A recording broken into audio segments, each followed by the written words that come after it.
With one-third of our students in American schools coming from culturally and ethnically diverse backgrounds, educators are faced with numerous challenges in meeting their needs.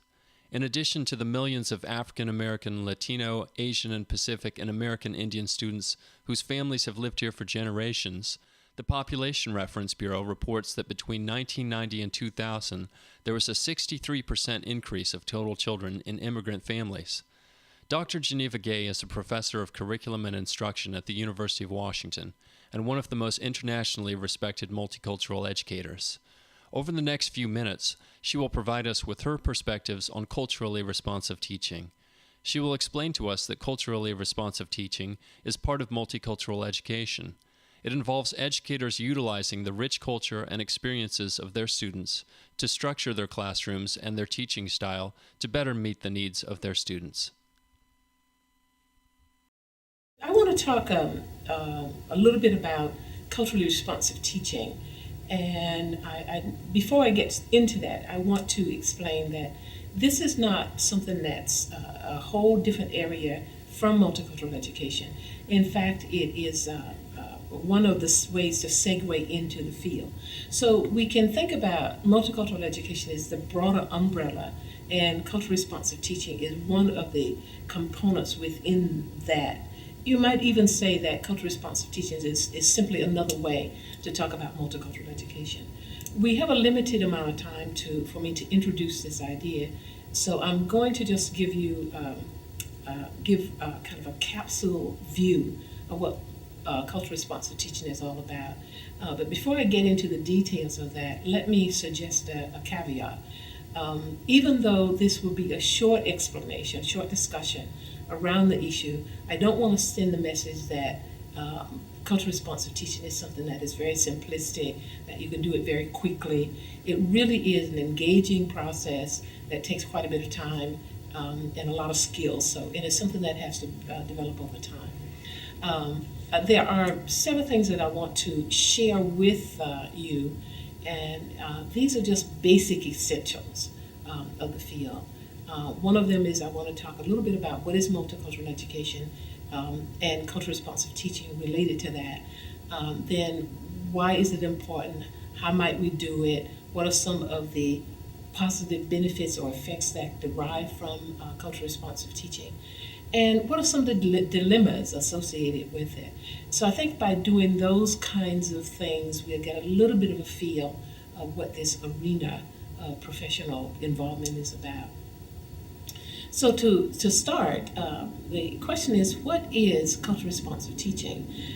Many people may define it somewhat differently, but I think if you look across the field of multicultural education and various people who are writing and working in the area, we will find some common features to it. And I think one of those ways to think about it, and using my own definition, is to try to synthesize some of those ideas from several different people. So I've come up with the idea that culturally responsive teaching is using the culture frames of reference, the experiences, the orientations of people from different ethnic groups as the launch pad to help teach more effectively to those children who are Latino, African American, Asian American, European American, and Native American. That are not part of the mainstream of youth society and, of course, of schools. So in many ways then, culturally responsive teaching takes some general ideas that we agree to, we meaning educators, that we agree to that makes good sense about how to do effective teaching, and take those ideas and then contextualize them into issues of diversity. So for example, there's a general notion in education that one of the best ways to teach is to scaffold. And by that, I think most educators mean building on what students already know. And that seems to me, no one seems to argue with that when we're dealing with mainstream students. But ironically enough, when it comes to children of color, that seems to be problematic. So culturally responsive teaching then would take this idea of scaffolding, building on what children know, and then talk about how do you do that specifically as it relates to different kids from different ethnic and cultural backgrounds. So in some ways, the definition of culturally responsive teaching is almost deceptively simple, but it becomes challenging and exciting and inviting when you try to put those things into practice, because the challenge then becomes taking the general idea and translating it into the specifics of different ethnic groups. So that means in this culturally responsive teaching, you can't stop with saying, okay, here's what we do, the way in which you do it, and you do this way for everybody. Because what will happen is that will lapse us back into traditional mainstream education. But rather, what we have to do then is to be very grounded in what are some of the particulars of the cultural experiences of, let's say, African American students, as opposed to Vietnamese students. And then take how we teach and match it, make it congruent, if you will, to the particulars of those different ethnic groups. So that's kind of the general layout of what culturally responsive teaching is about. Now, the question becomes, why should we do this? And particularly in the midst of a lot of stuff where you have educators and non-educators saying, well, we are a country, we are supposed to be united, we pull everything together. So why should we be talking about and getting kids into school and seemingly suggesting that we separate them out in our teaching? And part of the reasons why, I think there are several reasons why we should do this. One of them is that regardless of how much we want to pretend to argue that we're just human beings, there's no such thing. As human beings, we're all culturally socialized. That, as a matter of fact, is what makes us human to a great extent in their biological inheritance. So when you look at it then, culture shapes all of our behaviors, whether that is how we think, how we feel, how we relate, but also how we teach and how we learn. If that is indeed so important, that culture is a critical filter in the teaching learning process, the only way we can make learning most effective for children of color, which culturally responsive teaching, at least my version of it, is all about. In order to do that and make it most effectively, we really do have to filter teaching through cultural lenses. That means then that to do culturally responsive teaching, you have to know something and know some deep things about the cultures of different ethnic groups. Because these cultural socializations impact something as simple as how we organize ideas, how we gravitate to different kind of learning prompts or not, how we present ourselves in teaching learning situations, how we engage with the academic tasks.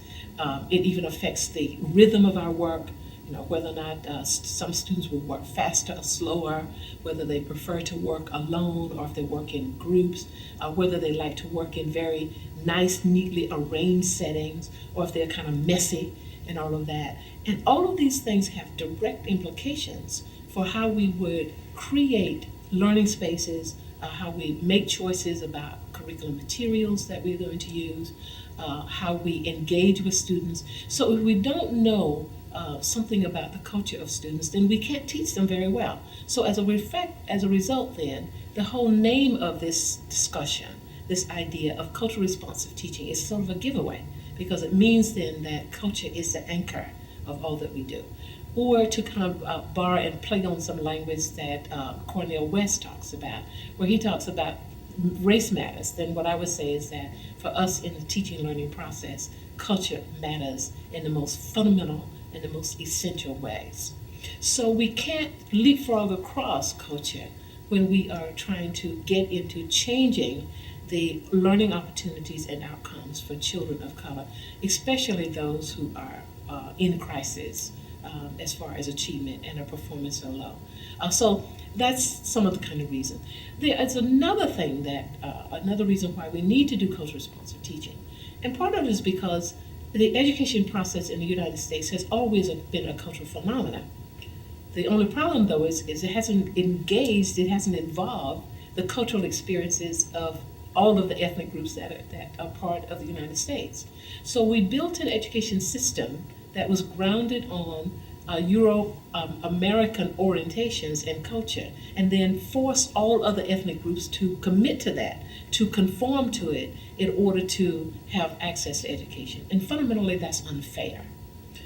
So I think another reason why we need to think about shifting our paradigm of teaching so that we are much more responsive to the life experiences of more ethnic groups is because it becomes a sense of honesty, integrity, equity, and morality.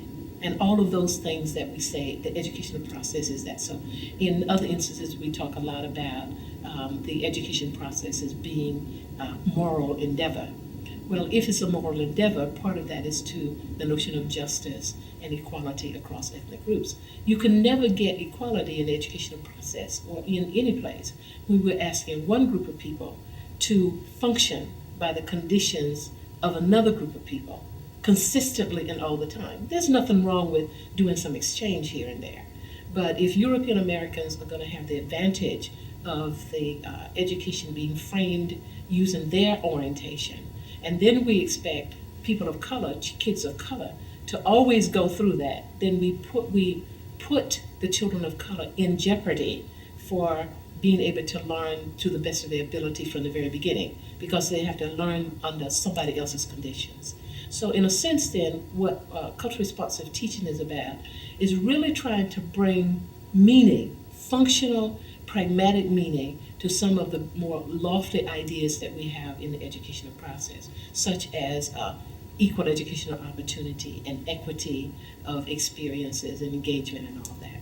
So that's kind of a little overview then of why it's important to do culturally responsive teaching. The next issue is when you go from definition to trying to translate those general ideas, or what we may say is theory, into practice, what are some of the practice components of culturally responsive teaching? Think about culturally responsive teaching as being a construct or a phenomena that has a lot of component parts within it. Because when you get to talking about and beginning to try to engage and put culturally responsive teaching into practice, you still have to break it down into its parts in order to manage that process. So what are some of those critical parts? One of them is culturally responsive teaching has an ideology behind it, as does multicultural education. Now, I'm not going to take the time to try to explain what all of those that ideology is right now, but what I will say is that what culturally responsive teaching suggests is that we have to find some different ideologies to frame what we will do in practice than some of the ideologies that currently exist. Some people would talk about we need new paradigms or a paradigmatic shift. And basically a paradigm is a system of sense making.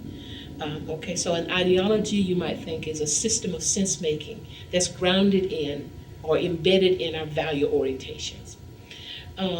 Some of the value orientations that we have been accustomed to using for generations with children of color that get in the way of doing good things. One of them, they tend to be rather pathological. For example, we have worked on the notion that the best way, that the way in which we design education for children of color who are not performing well is to, we're going to correct the things that they don't have and can't do. That is a pathological orientation. It's a deficit orientation. Another kind of thing that we've talked about is that, there's so many children of color who are at risk. These are things they don't have. That's another pathological orientation. We continue to say, well, children are failing, so now we're going to build success, as if you can get success out of failure. All of these things make no sense.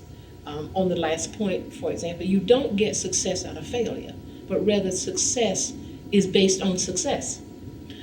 So I think one of the first things that culturally responsive teaching suggests is that we have to shift those orientations in order to get a new direction to guide our action, because ideology guides action.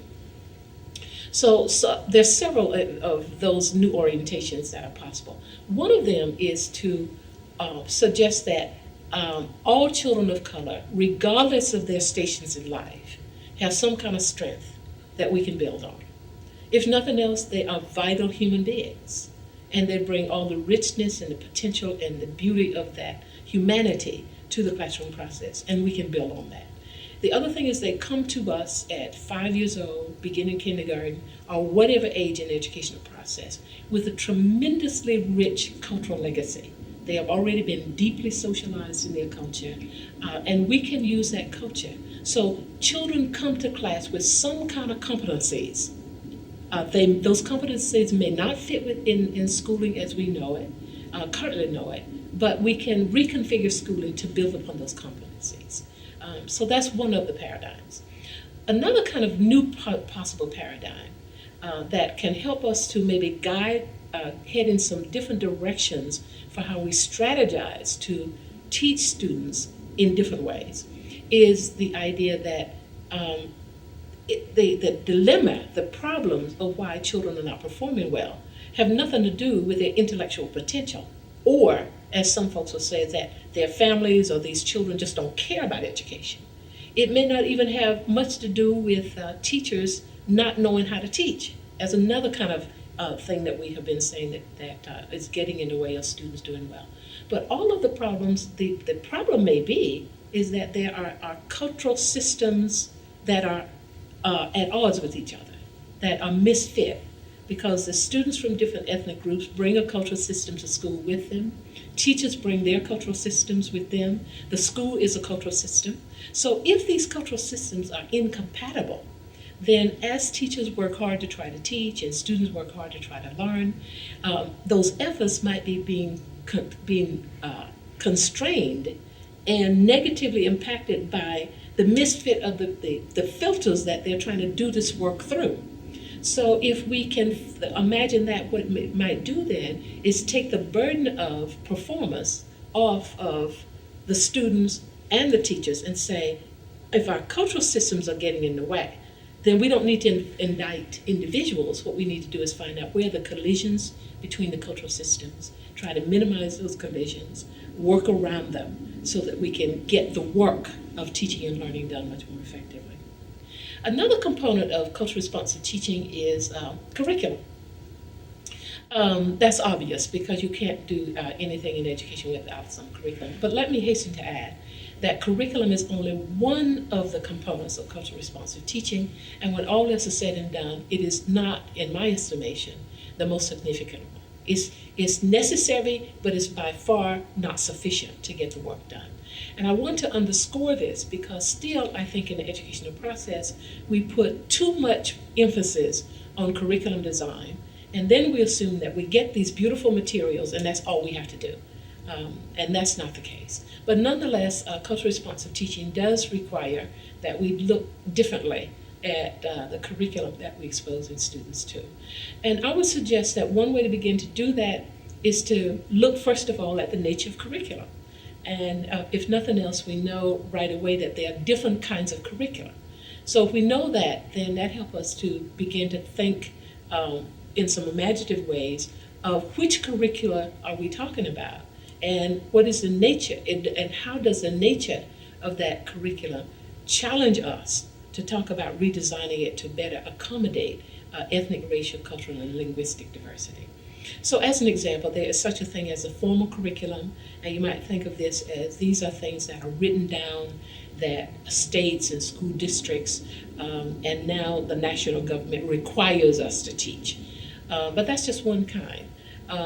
There's also what is very often called a hidden curriculum, and these are things that we teach through just living, just being in human interaction with between students and teachers, and a lot of teaching goes on that way. So things that we are that we're modeling, if you will.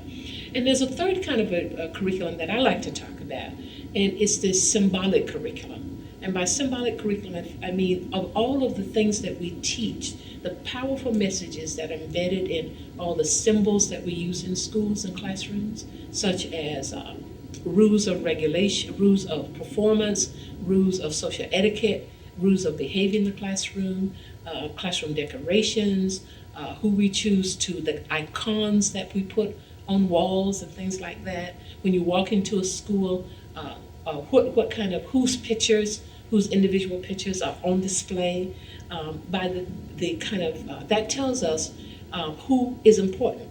So when you walk into a classroom, you can tell a lot about whether or not a teacher would be doing culturally responsive teaching simply by just looking at what's on the walls, and who's there. If there's only one ethnic group there, that tells you something.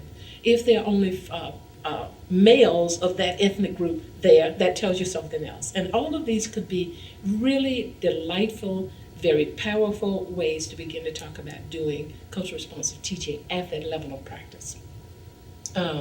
There's also the media curriculum. Carlos Cortez talks so very beautifully about this. And basically the media curriculum is what students learn from television, from advertisements, from movies, from music videos, all of that. Tremendous kinds of things that are going on. And they're learning a lot of, unfortunately,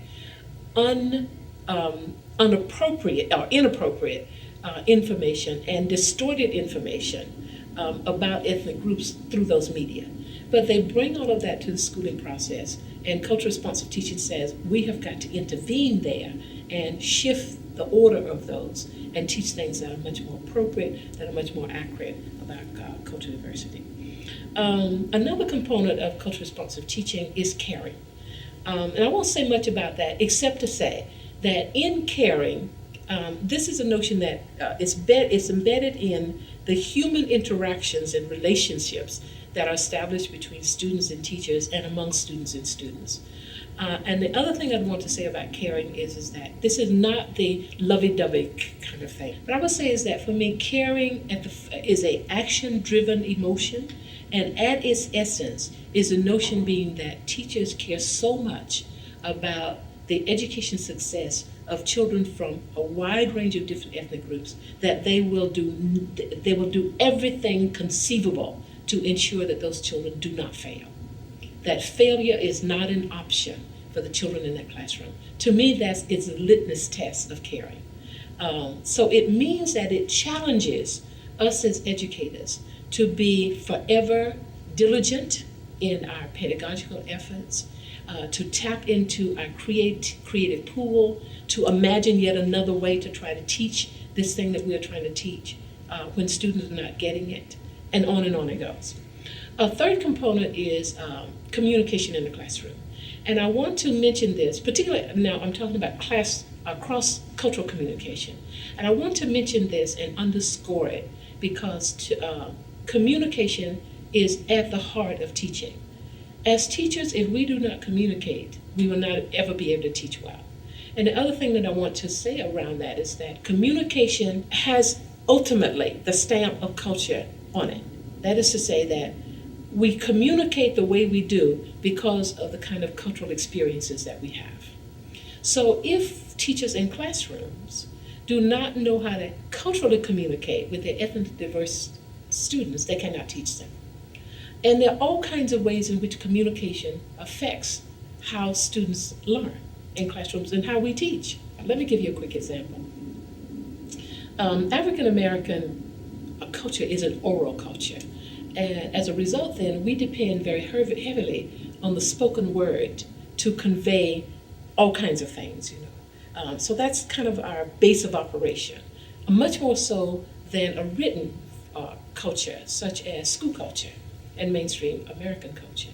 So it shouldn't be surprising then that African American students that are strongly affiliated with their culture will probably have some problems writing school communication. Because what will happen is they'll try to take a storytelling mode that is very common to an oral culture and simply roll it over into the schooling process. And written storytelling does not fit what we think of as academic written language. But if we don't understand that, we don't know how to the most effective and efficient way to teach African American students how to write appropriately in academic settings.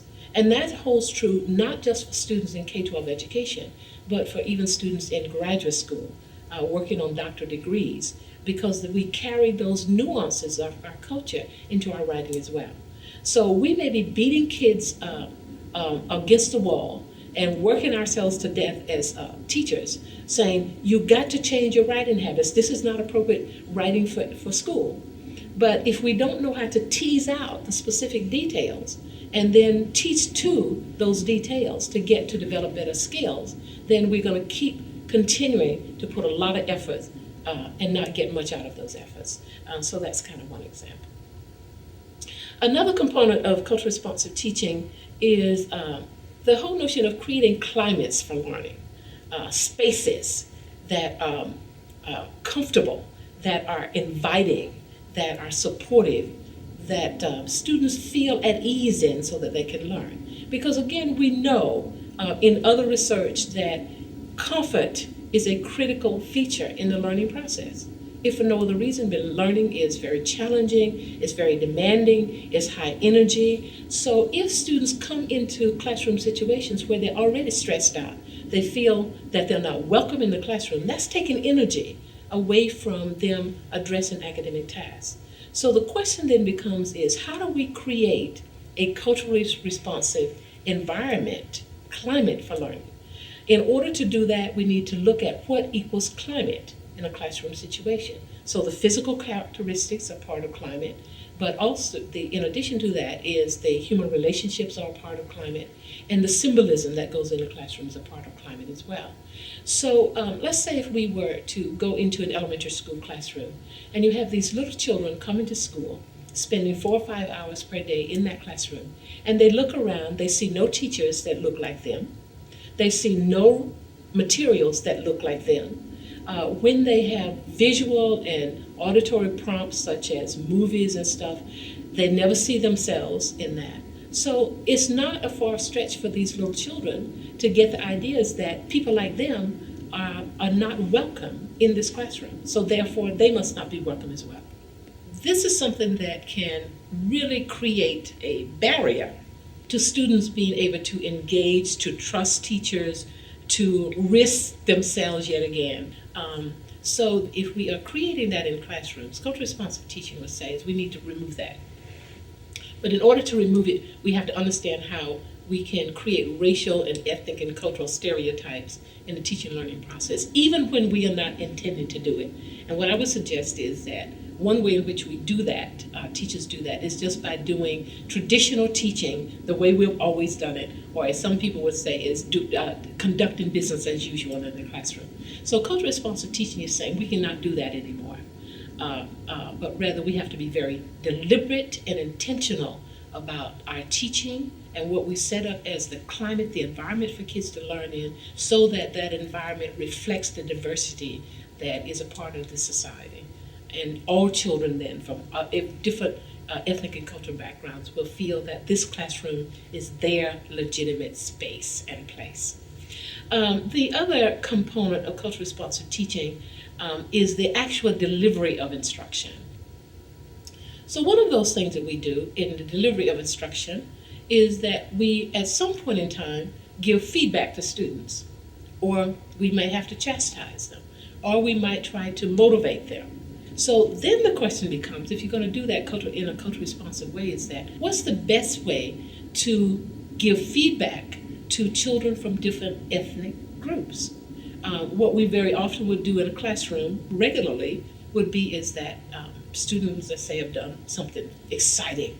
So we say in front of the class, look how great that Antoinette, she was just fantastic today. But it may very well be that Antoinette is from a cultural group that that kind of praise in front of a group is not what is acceptable in her culture.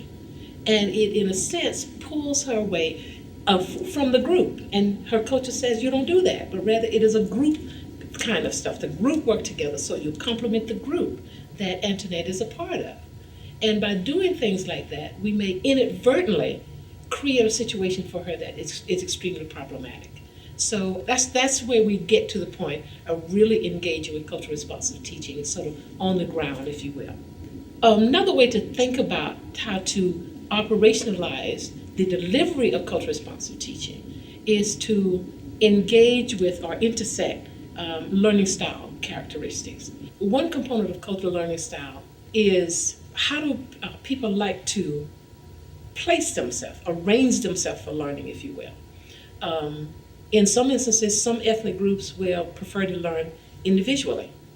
Some other ethnic groups prefer to learn in groups because that's the way in which their culturally been arranged. And some stuff in between. So that would mean then, if you're going to do culture responsive teaching, that I would suggest in anything that the teacher is teaching in a classroom, we should never finish teaching that by offering the students only one way to learn that which we want them to learn. Because in that classroom, there may be a number of different students that are learning in many different ways. Let me give you another example. Very often when we teach, we will use metaphorical language, or we'll use proverbial kind of statements to say, this is to signal to students, what I just said is really profound. You need to make sure you understand that. But what we forget is that proverbial statements and mottos and things like that are cultural shorthands, cultural notations. And if you have students in classes that don't share the same cultural frame of reference from which the proverbs that we're using come, but yet we are embedding powerful teaching messages inside those proverbs, then those students will not get those powerful teaching messages. So I'm trying to get to personally be very conscious of that, because I more and more have students from Asian countries coming to the United States to do their graduate work. And I do a lot of proverbs in my teaching. So I have to be sure that I'm not saying something that is a proverbial statement from the African American experience that my European American students don't understand, that my students from Taiwan or Japan or China have no idea what I'm talking about. Because in that way, then I'm not serving them well. I'm not making my teaching culture responsive to the students in my classroom, i.e. making that relevant. So very often, that's not to say that as teacher, I'm not gonna do that, or that any teacher shouldn't do that. But we should be conscious of what we're doing and understand there are times when we need to interpret what we just did so that the students can get a meaningful what that's about. And of course, then finally, culture responsive teaching has an assessment dimension to it. Just as true with other dimensions of culture responsive teaching, in the assessment dimension, the basic message is that we should never expect diverse students who learn in different ways, who demonstrate their performance in different ways, to only show us what they know in one single way, and that is a written test, or especially any form of writing, and that's problematic. But it's problematic in the sense that schools do and must teach written competencies and then assess them. But at the same time, there are students that is not their natural way of performing to the best of their abilities. So we need to honor the student's way and then teach them how to transition into school as the school way of doing things are being modified to better accommodate the students that come from different ethnic groups. So in a real way then, cultural responsive teaching, in addition to what I've talked about before, is a negotiating, compromising process, with the idea being is that you're trying to have all of the participants in the teaching learning interaction being equal partners, if you will. Equal partners from the point of view of their frames of references are constantly present in the decisions that we're making and how we live out those decisions as teachers in classrooms. So we don't continually asking students who initially were not involved in, and their experiences were not a part of, the grounding and founding of the educational system in the United States, that they still are going to be excluded if they do not do it the way that we have always done it. So really, cultural responsive teaching is at the heart of some, I almost hesitate to say this, but I'll say it anyway, of some radical reform in the educational process. It's radical, but it's at the same time, it's very humane. Because we are talking about attending to the human integrity of children. And again, I'll say is that human integrity is embedded in culture. So let's own culture as a way to do something that all of us, I think, as educators are committed to doing, and that is that teaching children, helping children to perform at the maximum of the individual potential.